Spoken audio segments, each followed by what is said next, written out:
30% discount at Stone Stopper by Moonstone TM. Find us at moonstonenutrition.com. Here radio. Stone Stopper by Moonstone TM is a doctor-developed, science-backed kidney health solution with 30 MEq of alkali citrate to prevent kidney stones. Available in powders and capsules. Enjoy an exclusive discount with my promo code moonstonenutrition.com. Here radio to get 30% discount. Other shows we have for you to enjoy at myclassicradio.net. The Avengers was most certainly not a household name in South Africa prior to the radio series. With no national television service until 1976, the mechanism simply was not present in the country to show television programs to mass audiences. While many other countries reveled in the filmed adventures of John Steed and company, South Africa was not equipped to join in the fun. The series took Britain by storm and made a major impression in the American markets, being that greatest of rarities, a British series given a network transmission slot.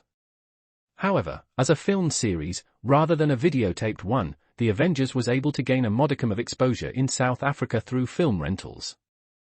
Come and listen at myclassicradio.net.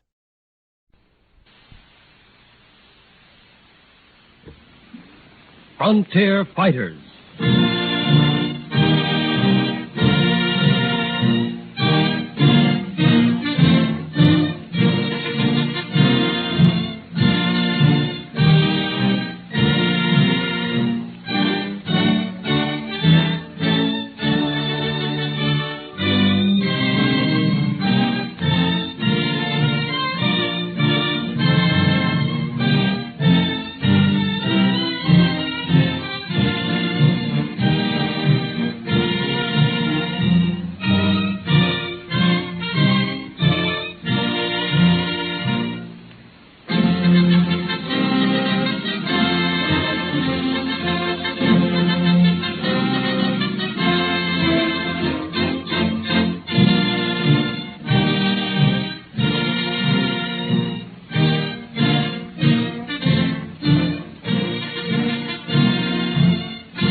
Frontier Fighters, thrill-packed episodes in the lives of those stalwart sons and daughters of Western destiny. No name is more exalted in history than John M. Bozeman, who charted a new and shorter lifeline for those early pioneers from the Middle West to the gold fields of Montana. To this route he gave his name, and so the famous Bozeman Trail came into being. All along the route were forts, sturdy custodians of the destinies of farmers, trappers, or miners. Two of the most important forts in the chain along the Bozeman Trail were Forts Phil Kearny and Fort Laramie. As our story opens, the hero who steps into our drama is not John Bozeman, but John Portugee Phillips. The scene is Fort Phil Kearny, the time December 21st, 1866. A messenger has just brought the horrible news that an expedition of 81 men sent out against the greatest menace to emigrants along the Bozeman Trail has been wiped out.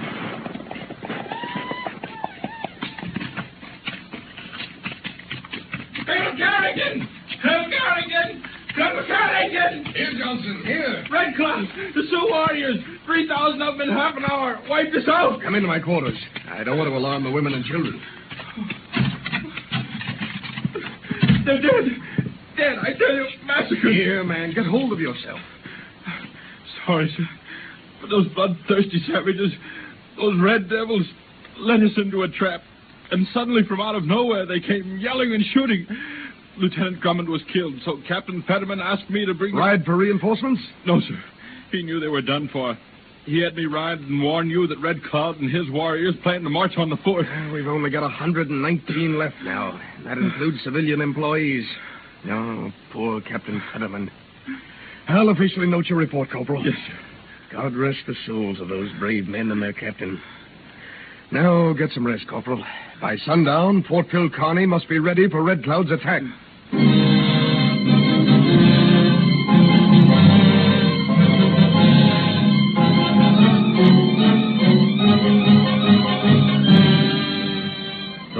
had ushered in the wild ride of the messenger warning the fort brought snow. The thermometer continued to fall. A terrible blizzard swept down from the Bighorn Mountains, bringing huge drifts of blinding snow which swirled and piled high about the log stockade. The snowfall was so heavy that it was necessary to keep a force of men shoveling it away as it formed against the walls of the fort. If it piled too high, the Indians might climb the log barricade. Every light in the fort was kept burning. Hourly, the situation at the fort became more desperate.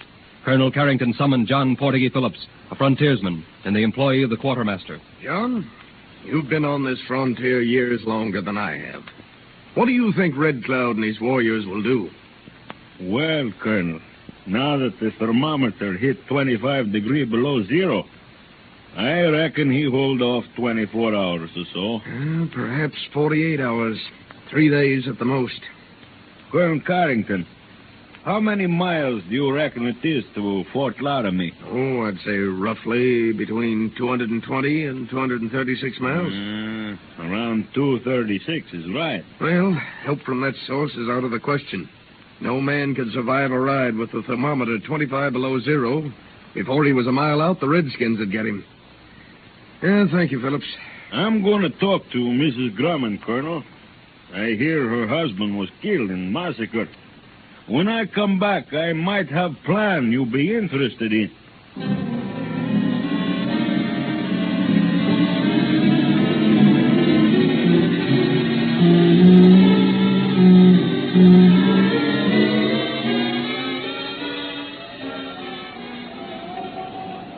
Ma'am, I ain't much on talking, but everybody here like your husband. Thank you, John. He was brave soldier and gentleman. I kind of figure it was too bad he had to go instead of me. Don't say that. No one knows when his time will come.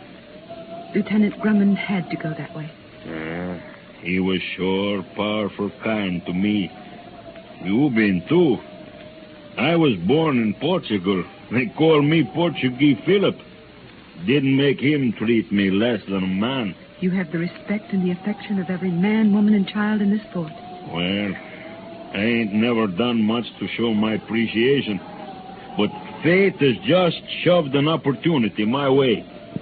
Maybe in half hour I'll be on my way to... John, you can't mean that you... Well, if Colonel Carrington give me leave, in half hour I'll be on my way to get help from Fort Laramie.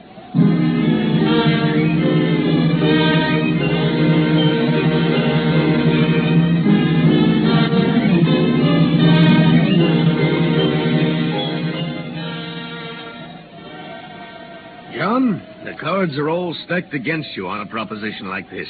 You haven't even one chance in a million. But if Indian attack the fort, you can't hold out. Why, I'm goner anyway. Besides, I don't think I'm going to lose. It's a brave, reckless thing you're suggesting, Phillips.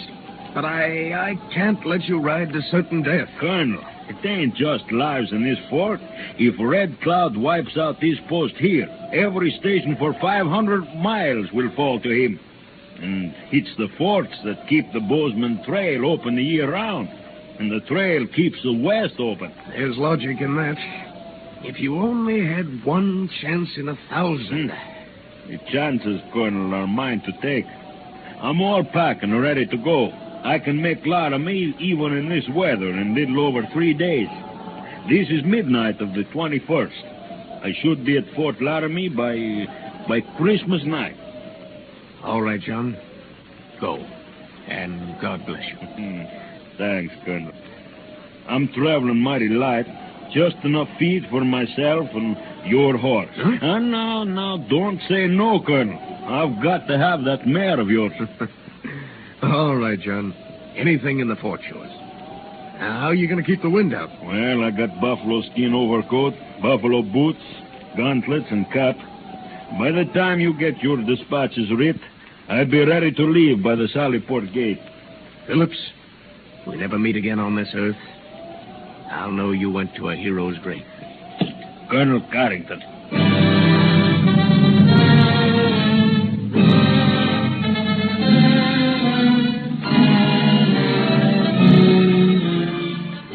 At midnight on the eventful day of December 21st, John Phillips started out on his ride. Every person who witnessed his departure into the storm whispered Godspeed to the man who was attempting to outride death over a snow-filled trail 236 miles long. By day, he hid in the thickets, and when darkness fell over the Bozeman Trail, John Phillips galloped away into the direction of Fort Laramie. December 22nd passed into December 23rd. The cold became more intense. The biscuits, John Phillips' only food, became fewer. The horse, more winded, but on they rode, on and on. The day of the 24th of December saw horse and messenger again in hiding. But nightfall found a brave man and a brave horse riding into the darkness. On the morning of the 25th, Christmas Day, the telegraph operator at Horseshoe Station, Rawlins, Wyoming, saw a bearded man riding a spent, stumbling horse. At his heels, a band of Indians. Open up that gate there. Get your guns, men. A messenger with redskins in his ears.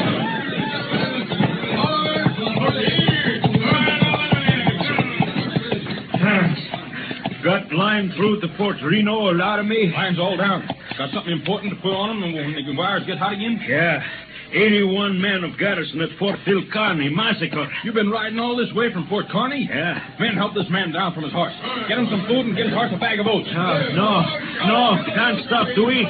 Just put some more biscuit into my pockets and slip that feed bag on my horse's nose. Was just traveling at night, but got to make better time. Thanks, all of you. Well, if I have luck, I'll get to Fort Laramie by midnight.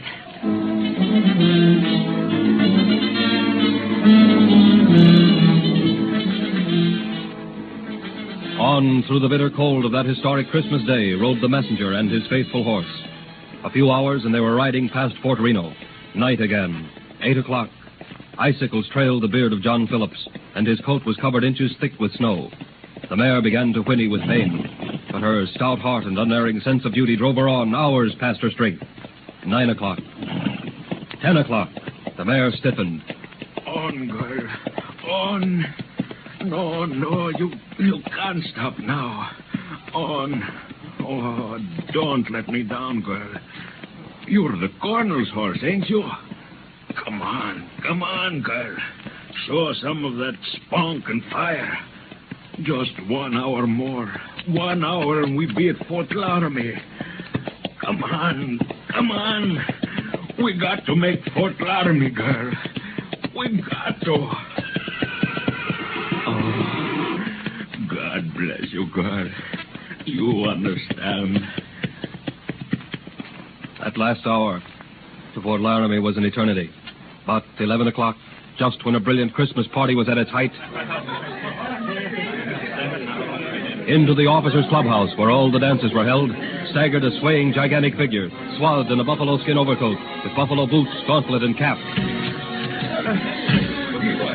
I'm courier from Fort Phil Kearny. Important dispatch for commanding officer. Take care of my horse. Fort Kearny? Why, that's 236 miles away. Great guns, it's a wonder it didn't kill him. His horse, sir, is dead. He's pretty close to death himself. Let's get him to a bed. Corporal, run for the surgeon. Yes, sir. Send reinforcements. 2 companies cavalry and 4 companies infantry, well armed. Women and children at mercy of 3,000 bloodthirsty Sioux. 81 killed. 81 killed. We'll avenge those 81. In the morning, we'll take up the march for Fort Phil Kearny. If we save that fort, it will be because this man got through. He deserves a medal for his heroism. He may never get that, Captain, but he will have the everlasting gratitude of those people at Fort Phil Kearny and the respect and admiration of every soldier in the West guarding the Bozeman Trail. Thanks to the daring, the courage, the invincible will of one man and his brave horse, Fort Phil Kearny was saved, and the Bozeman Trail kept open to those pioneers of the late 60s and the early 70s. And so, John Portuguese Phillips joins the great parade of deathless frontier fighters.